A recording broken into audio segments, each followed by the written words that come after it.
Hinga.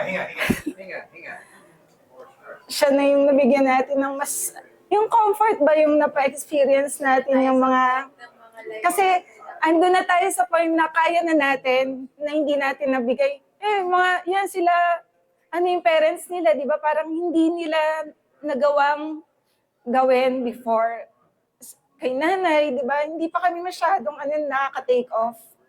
Pero si tita, lahat tayo nag-contribute na mapa-experience sa kanya yon, na kita mo naabutan pa yung mga apo sa kilikili, sa haling, di ba yung mga ganon. Tapos ngayon, nandun na siya. Sabi siguro ng mga nasa taas, kumusta dyan yung life mo sa Earth? Kumusta yung mga Junakis natin, mga apo natin doon? Di ba parang siya na yung nagre-report, siya na yung tagapaghatid ng magandang balita. Di ba? From dito sa Sino kaya yung susunod niya? Ako? Ako ba yun? Welcome Kuya Bal and Ate Jean. Ayan.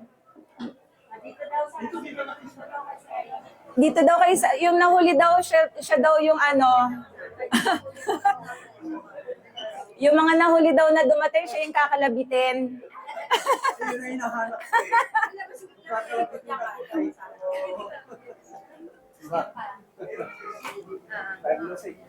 Ayan. Buti naman at nakarating kayo at ayun. Actually, nung Sabado pa kayo naantay ni Tita. Hindi, joke lang. Hindi, joke lang po. Hindi mo magkalala raw isang linggo. Yun daw yun eh. Yung mga hindi daw nagpunta from Saturday, isang linggo din daw niya kayong sasamahan. Siya na lang daw dadalaw sa inyo. Yun.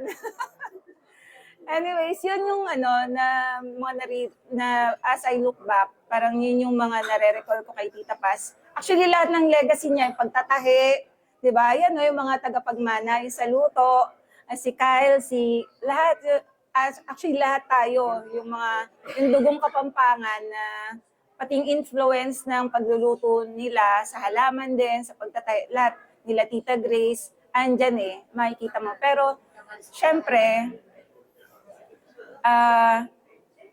wag nating kalilimutan nila yung mga naging legacy tsaka yung mga memories ni Tita Paz. Kasi kaya siguro siya binigyan ng extra life pa years para gabayan tayo. Since siya na yung substitute sa mga parents namin, mga lola nyo. So, yun na. Yun na yung kanyang final mission ba. Yun lang, and thank you. Okay, favorite. Favorite eh. Hindi ako favorite. Favorite, medyo talaga ang exposure natin.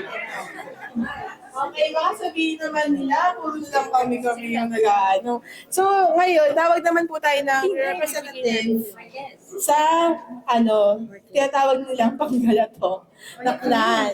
Ang mga Marquez naman, part pa rin ng clan